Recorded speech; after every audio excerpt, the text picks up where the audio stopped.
Students who got suspended for speaking their native language at school. What happened? My name is Dmitry Volkov, and I spent 4 years at Northridge Academy pretending half of myself didn't exist. The policy started my freshman year when Principal Kaufman announced during orientation that English was the only acceptable language on school grounds. He called it the Unity Through Communication Initiative, claiming it would help immigrant students integrate faster and prevent cliques from forming along ethnic lines. My parents nodded along in the auditorium, even though my mother's English was shaky at best, and my father had only been in the country for 6 years. They wanted me to succeed in America, and if that meant leaving Russian at home, they were willing to make that sacrifice. What nobody told us was how the policy would actually work, or what the consequences would be for breaking it. The first week of school, I watched a Korean sophomore get pulled out of the lunch line for answering his phone in his native language. The vice principal confiscated his phone right there in front of everyone and wrote him up for a language violation. 3 strikes meant suspension, and every violation went on your permanent record with a note about failure to comply with school integration policies. The message was clear from day one. Your native language was contraband, something to be smuggled and hidden like drugs or weapons. I had 2 younger siblings at home who barely spoke English, and my grandmother lived with us speaking only Russian. The idea of going an entire school day without being able to use my first language felt suffocating, but I learned to adapt quickly. I developed this weird habit of mentally translating everything before speaking, double-checking each sentence in my head to make sure no Russian words slipped through. My best friend Yuki faced the same struggle, only his family spoke Japanese at home, and his parents ran a restaurant where he worked every evening after school. We'd sit together at lunch speaking careful English even when we wanted to switch languages, hyper-aware of the teachers patrolling the cafeteria with clipboards. Yuki got his first strike in October when a teacher overheard him helping a new exchange student from Tokyo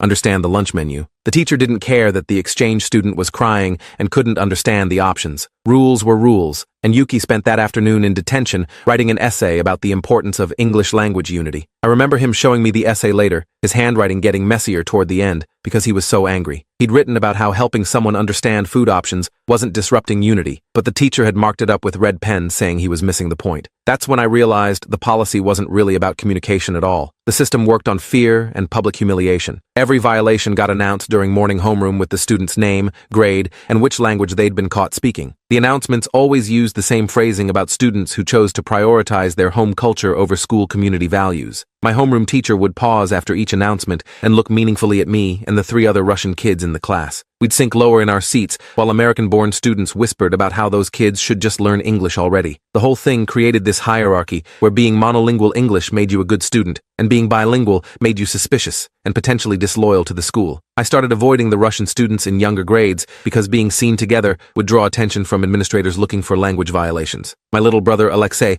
started at Northridge in January as a freshman, and watching him navigate the policy was torture. He'd been in the country for only 3 years and still thought in Russian most of the time. His English was decent for conversation, but terrible for academic work, and he'd come home frustrated because teachers wouldn't let him use a translation app during class. That was considered another violation of the English-only rule, even though it would have helped him actually learn the material. Instead, he'd sit through lessons understanding maybe 60% of what was said, too scared to ask questions because his accent was thick and other kids would mock how he pronounced certain words. I wanted to help him during lunch or between classes, but speaking Russian to him on school property would get us both written up. The policy forced us to be strangers to each other for 7 hours a day. My parents didn't fully understand what was happening because the school never explained the policy clearly in other languages. They'd sent home a 1-page letter in English about promoting linguistic unity, but nothing about the punishment system or how it would affect students. My mother thought it was just about speaking English in class, not realizing the rule covered hallways, bathrooms, parking lots, even phone calls made on school property. When I tried to explain it to her, she got defensive and said we should just follow the rules and speak English everywhere to make things easier. She didn't understand that forcing yourself to translate every thought before speaking it out loud was exhausting. By the end of each school day, my brain felt like mush from the constant mental effort of suppressing my first language. I started having headaches that wouldn't go away no matter how much water I drank or how early I went to bed. The policy hit hardest during family emergencies when you needed your native language most. Yuki's grandmother had a stroke in March, and his mother called him during lunch to tell him to go straight to the hospital after school. She was crying and speaking rapid Japanese, and Yuki responded in Japanese without thinking, because his grandmother might be dying. A teacher was walking past and heard the whole conversation. She took his phone mid-call and hung up on his mother, then wrote him up for his second strike. Yuki tried explaining about his grandmother, but the teacher said emergencies didn't override school policy, and he should have asked his mother to speak English. The cruelty of that moment stuck with me. They'd rather enforce a rule than let a kid talk to his mother about his dying grandmother. Yuki spent the rest of lunch in the vice principal's office writing another essay about language unity, while his family was at the hospital. He didn't get to say goodbye to his grandmother before the surgery because his phone was confiscated until the end of the day. I made it through freshman and sophomore year without any strikes by being hypervigilant about every word I spoke. I'd developed this paranoid habit of looking over my shoulder before answering my phone, and I'd only speak to my parents in one word, responses that technically didn't violate the rule. Yes, no, okay, later. My relationship with them got weird because I couldn't have real conversations during school hours, and they started to think I was pulling away from the family. My mother would call asking about Alexei or reminding me about appointments, and I'd answer in English with minimal words that barely conveyed information. She started asking if I was embarrassed of being Russian, and I didn't know how to explain that I wasn't embarrassed but terrified of losing my college prospects over a language violation on my permanent record. Junior year brought a new challenge when my grandmother's health started declining and she needed more help during the day. She'd been living with us since my grandfather died, and she had early dementia that made her confused and scared when she couldn't understand what was happening. My mother worked full-time at a medical office, and my father drove trucks long haul, so coordinating her care fell partly on me and Alexei. We had this system where my mother would text updates in Russian about medication times and doctor appointments, and I'd relay information to Alexei between classes. But texting in Russian on school property technically violated the policy, even though nobody could hear us. I'd duck into bathroom stalls to read my mother's messages, translating them to English in my head before finding Alexei to explain what was happening. The constant stress of secret keeping made me feel like a criminal for just trying to take care of my family. In October of junior year, everything fell apart during chemistry class. My phone started buzzing repeatedly in my pocket around 10:30 in the morning, and I ignored it at first because we were in the middle of a lab. But it kept going off, and my teacher finally told me to either turn it off or take it to the office. I pulled it out and saw 12 missed calls from my neighbor, Mrs. Kowalski, who had agreed to check on my grandmother during the day. She was Polish and spoke limited English, but she and my grandmother communicated in a mixture of Russian and Polish that somehow worked. I knew she'd only call that many times if something was seriously wrong. My teacher saw me looking at my phone and held out her hand for me to give it to her, but I asked if I could step into the hall for 1 minute because it might be an emergency. She said no, and repeated that I needed to hand over the phone immediately or go to the office. I walked out of the classroom without permission and called Mrs. Kowalski back while standing in the empty hallway. She answered in panicked Polish mixed with Russian, saying my grandmother had fallen in the bathroom and was bleeding from her head. She couldn't get her to stand up, and she didn't know if she should call an ambulance because my grandmother was screaming and fighting her. I switched to Russian without thinking, asking her to describe exactly what happened and whether my grandmother was conscious. Mrs. Kowalski's English wasn't good enough for this kind of emergency, and my Russian was the only way to get accurate information quickly. I was asking about the bleeding and whether my grandmother could move her legs when I saw Principal Kaufman walking down the hallway toward me with his phone held up, clearly recording. I kept talking to Mrs. Kowalski in Russian while Kaufman stood there filming me, asking her to call 911 and stay with my grandmother until the ambulance arrived. I spelled out our address in English for the dispatcher and told Mrs. Kowalski to unlock the front door so the paramedics could get in. The whole conversation took maybe 3 minutes, but Kaufman recorded every second of it. When I finally hung up, he was still standing there with his phone pointed at me like I was some kind of criminal he'd just caught in the act. He asked me if I knew what I'd just done, and I explained about my grandmother falling and needing an ambulance. He nodded slowly and said that was unfortunate, but it didn't change the fact that I'd willfully violated school policy by speaking Russian on school property. He told me to go to the main office immediately and said he'd be calling my parents to discuss my suspension. I spent the rest of the morning in the office while Kaufman called my mother at work. I could hear his side of the conversation through the thin walls, and he kept emphasizing that rules applied equally to everyone, regardless of circumstances. My mother's English wasn't strong enough to argue with him effectively, and I could hear the frustration in her voice as she tried to explain about my grandmother. Kaufman kept interrupting her and saying that family emergencies should be handled through the proper channels, which apparently meant asking permission to speak Russian before the emergency happened. The absurdity of it made me want to throw something. How was I supposed to get permission to help my grandmother in a language the school had banned when the emergency was happening in real time? The bureaucratic logic made no sense. But Kaufman acted like I was being deliberately difficult by not following his impossible procedures. The vice principal brought me paperwork around noon, showing that I was being suspended for 3 days, starting immediately for a first offense language violation. Usually first offenses only got a warning, but because I'd left class without permission and ignored direct orders to hand over my phone, they were escalating it to a full suspension. The paperwork cited willful defiance of authority in addition to the language violation, and there was a section about how my actions showed disrespect for school community values. I had to sign it acknowledging that I understood another violation would result in a 5-day suspension and possible expulsion hearing. My hands shook while I signed my name because this would go on my permanent record right before college application season. 4 years of perfect grades and staying invisible could get destroyed because I spoke Russian to help my grandmother during a medical emergency. My mother picked me up from school that afternoon, and we drove straight to the hospital where my grandmother had been taken. She had a concussion and needed 12 stitches in her scalp, but the doctors said she'd be okay after a few days of observation. My mother cried in the hospital cafeteria, feeling guilty for working when my grandmother needed help and guilty for not understanding the school policy well enough to protect me from suspension. I tried to comfort her, but I was also angry that we were in this position at all. The policy made it impossible to be a good son and a good student at the same time. Taking care of my family meant breaking school rules, and following school rules meant abandoning my family when they needed me. The impossible choice left me feeling like no matter what I did, I was failing someone important. The 3-day suspension stretched out long and quiet at home while I helped take care of my grandmother and caught up on schoolwork. My teachers emailed assignments, but nobody addressed what had happened or asked if I was okay. On the second day, I got a call from my guidance counselor, Ms. Patterson,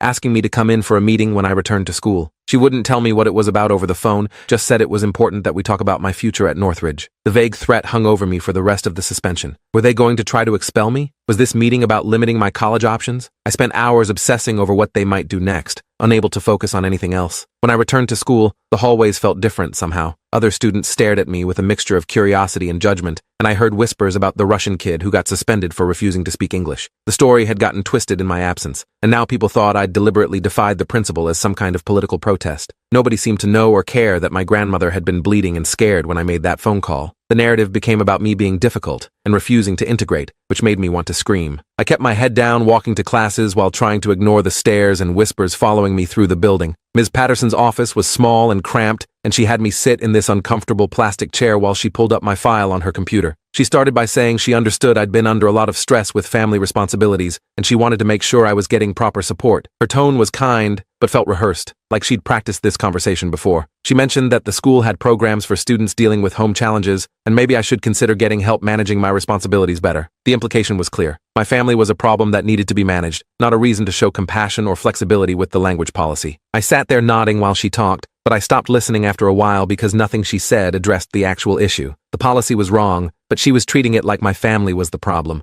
She pulled out a form about halfway through the meeting and explained it was a behavior contract that high-risk students signed to stay enrolled. The contract required me to maintain perfect attendance, submit to random phone checks to ensure compliance with the language policy, and meet with her weekly to discuss my adjustment to school community values. If I violated any part of the contract, I'd face immediate expulsion with no appeal process. My stomach dropped reading through the requirements because this was essentially probation for speaking my native language during an emergency. I asked if this was really necessary, given that I'd had 0 disciplinary issues before the suspension, and she said the administration felt I needed extra support to succeed at Northridge. The euphemism was transparent. They wanted to monitor me closely and make an example out of me for other bilingual students. I took the contract home for my parents to review, and my father got angrier than I'd ever seen him. He kept reading it over and over, his face getting redder with each pass through the requirements. He wanted to fight it, but my mother worried that making trouble would make things worse for me and Alexei. They argued in the kitchen for over an hour, while I sat at the table feeling like my entire future was being decided by administrators who saw me as a problem to be solved, rather than a student who'd tried to help his family. My father eventually called a lawyer he knew from work, and we spent the evening explaining the situation to someone who kept asking questions about discrimination and civil rights. The lawyer said we might have a case, but warned that fighting the school district would be expensive and time-consuming, potentially lasting beyond my graduation date. Alexei got his first strike the next week when a hall monitor caught him speaking Russian to me in the parking lot after school. We'd been discussing my grandmother's upcoming doctor appointment and coordinating who would stay home with her. The hall monitor claimed school property extended to the parking lot, so the English-only rule applied even though we were standing next to my car getting ready to leave. Alexei had to write the standard essay about language unity, and he came home furious because the whole thing felt like a trap. We couldn't even speak to each other in our native language in the parking lot after classes ended. The policy had expanded to cover every inch of school property, making it impossible to exist authentically anywhere near the building. I helped Alexei write his essay in English good enough to satisfy the administration, but both of us felt the weight of being constantly surveilled and judged. A week after I signed the behavior contract, Ms. Patterson called me in for my first weekly meeting.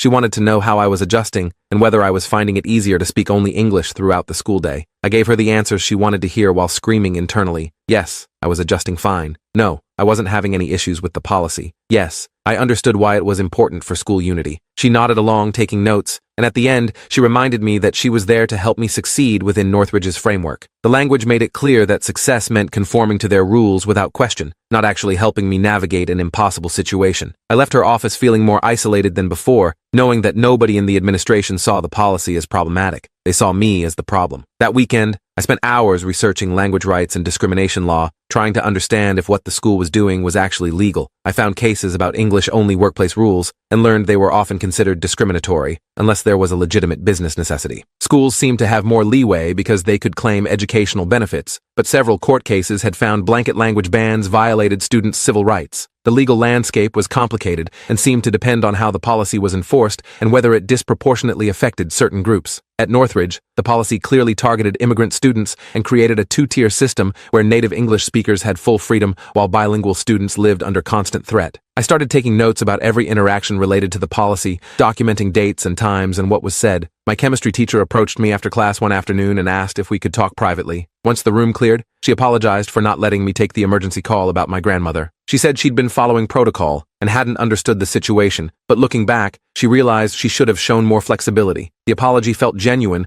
but also useless, because the damage was already done. I was on a behavior contract and being monitored constantly, while she continued teaching without any consequences for her role in what happened. I thanked her for apologizing because I didn't know what else to say, but I left the classroom feeling bitter about how the system protected teachers who enforced bad policies while punishing students who tried to help their families. Yuki pulled me aside during lunch in early November and said he'd been talking to other students who'd been written up for language violations. He'd found 7 students across different grades who all had similar stories about emergency situations where they'd been forced to choose between helping family members and following the policy. 2 of them were willing to write statements about what happened, but they were scared of getting in more trouble if anyone found out they were organizing. Yuki thought if we could gather enough evidence of the policy being unfairly applied, we might be able to challenge it through official channels. I was skeptical because the administration had shown zero willingness to reconsider their rules, but the idea of doing something besides just enduring felt appealing. We started meeting in secret to compile documentation and figure out our options. The behavior contract required me to meet with Ms. Patterson every week, and she started asking increasingly invasive questions about my home life. She wanted to know what language my family spoke at dinner and whether I was practicing English at home to help my adjustment. The questions crossed boundaries that made me uncomfortable, but refusing to answer would violate my contract. I gave vague responses that technically satisfied her curiosity without revealing anything real about my family. She wrote everything down in her notes, creating this file that painted a picture of a struggling student who needed intervention rather than a family navigating an unjust policy. The distortion of my situation into their narrative felt like a violation, but I had no power to correct it. My grandmother's condition worsened in December, and she started having episodes where she didn't recognize us or thought she was back in Russia. The doctor said it was progression of her dementia, and we needed to keep her calm and comfortable. Speaking to her in Russian helped orient her and reduce her anxiety, but I couldn't call home during school hours without risking another violation. My mother started texting me updates throughout the day, and I'd read them in bathroom stalls while anxiety ate holes in my stomach. The disconnect between where I was physically and where my mind needed to be became unbearable. I started getting panic attacks during class, my heart racing and hands sweating for no apparent reason. The school nurse sent me home twice before I learned to hide the symptoms better. In January, Yuki found a civil rights organization that provided free legal help for students facing discrimination in schools. We submitted our documentation about the English-only policy, along with statements from the students who'd been suspended for emergency situations. The lawyer who reviewed our case said we had strong evidence that the policy was being applied in discriminatory ways and having a disproportionate impact on immigrant students. She agreed to send a formal letter to the school district requesting they review and modify the policy, and she warned us that the school might retaliate by enforcing the rules even more strictly. I knew that was a real risk, but continuing to do nothing felt worse than fighting back and losing. The district received the legal letter in late January, and Principal Kaufman called a surprise assembly the next week to address what he called concerns about school unity being undermined by outside agitators. He didn't name anyone specifically, but he stared directly at me and Yuki while talking about students who chose to prioritize their ethnic identity over their American education. The message was clear to everyone watching. We were troublemakers who didn't appreciate the opportunities we'd been given. Several teachers nodded along with his speech, and I felt dozens of eyes on me from students who now saw me as someone disrupting their school. The social cost of speaking up was becoming real in ways I hadn't fully anticipated. My mother got called to a meeting with Kaufman and Ms. Patterson that Friday, and they suggested Alexei and I might be happier at a different school that was more accommodating to our cultural needs. The suggestion was framed as helpful advice, but the subtext was obvious. They wanted us gone because we were causing trouble by asking them to reconsider their discriminatory policy. My mother's English wasn't strong enough to push back effectively, and she came home defeated, wondering if we should just transfer to avoid more conflict. My father refused to consider it, saying we had every right to attend our neighborhood school without being forced to abandon our language. The tension in our house became thick and oppressive as my parents argued about how to handle the situation. The civil rights lawyer filed a formal complaint with the Office of Civil Rights in February, alleging that Northridge's English-only policy violated Title VI of the Civil Rights Act by creating a hostile environment for students based on national origin. The complaint included testimony from 9 students across 3 grade levels, documentation of suspensions for emergency language use, and evidence that the policy was enforced selectively against certain ethnic groups. The OCR sent a notice to the district that they'd be investigating, and within days, the retaliation started. Teachers who'd previously been neutral suddenly became hypervigilant about monitoring language use, and several students reported being pulled aside and questioned about their involvement in the complaint. The message was clear. Speaking up had consequences. Ms. Patterson called me in for an emergency meeting and asked directly if I'd been involved in filing federal complaints against the school. I stayed silent, knowing that anything I said could be used to justify expelling me under my behavior contract. She interpreted my silence as confirmation and updated my file to note I was being uncooperative with school administration. The meeting felt like an interrogation, and I left her office shaking with anger and fear. They were building a paper trail to justify getting rid of me, and there was nothing I could do to stop it without violating the contract that kept me enrolled. In March, my grandmother had a major stroke that left her partially paralyzed and unable to speak clearly. My mother had to take unpaid leave from work to care for her full time, and our family's financial situation became precarious. I picked up extra shifts at a grocery store on weekends to help with bills, which meant less time for homework and extracurriculars. My grades stayed strong, but college application essays sat unfinished because I had no mental energy left after dealing with school, work, and family crises. The compounding stress made it hard to focus on anything, and I started having nightmares about missing college deadlines because I was too busy fighting the school district. The OCR investigation moved slowly through official channels while my senior year continued. In April, the district announced they were revising their language policies to allow limited use of non-English languages during documented emergencies, but the new policy was so narrow, it barely changed anything. Students had to submit formal requests for emergency exemptions 3 days in advance, which was obviously impossible for actual emergencies. The revision was designed to look like compliance while maintaining the same restrictive environment. The civil rights lawyer called it window dressing and said we'd need to continue pushing for meaningful change. My college applications went out in late fall, and by spring, I was waiting to hear back from schools while juggling my weekly meetings with Ms. Patterson, my behavior contract requirements, and my job. Several schools accepted me, but the financial aid packages weren't enough to cover costs without significant loans. My suspension and behavior contract didn't appear on transcripts in obvious ways, but the gap in my disciplinary record had to be explained in supplemental materials. I wrote careful essays about the experience that tried to show growth and resilience without being too critical of the school. The balance felt impossible, and I worried I was sabotaging my chances by not being more aggressive in defending myself. In May, the OCR released preliminary findings that Northridge's language policy had created a discriminatory environment for students with limited English proficient families. They required the district to implement new training for staff, create clear guidelines for emergency language use, and monitor enforcement to prevent disparate impact on immigrant students. The findings stopped short of ordering them to eliminate the policy entirely, but they created accountability mechanisms that hadn't existed before. Principal Kaufman sent an email to all families saying the school had always been committed to serving diverse populations and welcomed the opportunity to improve their practices. The corporate language made my blood boil because he'd spent years defending a policy the federal government just found discriminatory. My behavior contract expired at the end of senior year, and Ms. Patterson scheduled a final meeting to discuss my progress. She congratulated me on successfully completing the program and said she hoped I'd learned important lessons about working within established systems. I nodded and thanked her without pointing out that I'd only survived because I'd become skilled at hiding who I really was. The lessons I'd learned were about institutional power and the costs of speaking up, not about the value of their unity through communication initiative. I left her office for the last time feeling relieved to be done, but also angry about the year I'd lost to their discriminatory policies. Graduation came in June, and I walked across the stage to receive my diploma while my family cheered from the stands. My grandmother was too ill to attend, but she watched a recording later and cried while telling me in Russian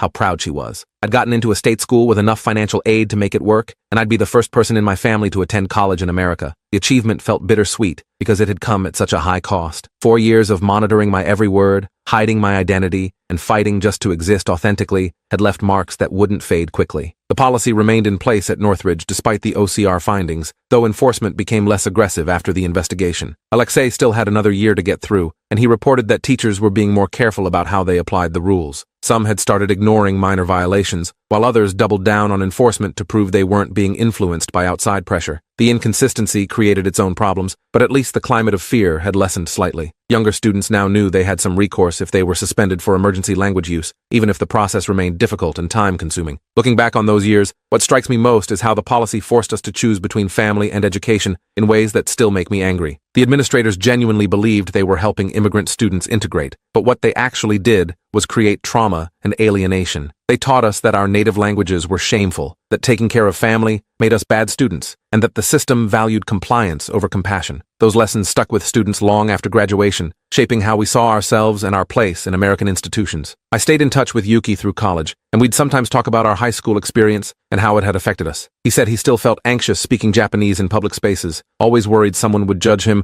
or report him for not speaking English. The hypervigilance had become habit, and unlearning it took years of conscious effort. I experienced the same thing, mentally translating before speaking and checking my surroundings before answering calls from my family. The policy had trained us to see our bilingualism as a liability rather than an asset, and reclaiming pride in our language abilities required active work. The civil rights complaint created a paper trail that other families used to challenge similar policies at different schools. The lawyer shared our case as a model for how to document discriminatory enforcement and build evidence for OCR complaints. Several other districts in our state revised their language policies after seeing what happened at Northridge, though many kept some version of English preference rules in place. The systemic change we'd hoped for didn't materialize, but we'd created cracks in the system that others could exploit. My grandmother died during my sophomore year of college, and I flew home for the funeral, where family members spoke in Russian about her life and legacy. Being surrounded by my language without fear or shame felt liberating after years of suppression. I realized how much of myself I'd given up to survive high school, and how long it would take to reclaim that lost part of my identity. The grief I felt wasn't just for my grandmother, but for the younger version of myself, who'd learned to hide his voice to fit into a system that saw him as a problem. Years later, I went back to Northridge to speak at a diversity assembly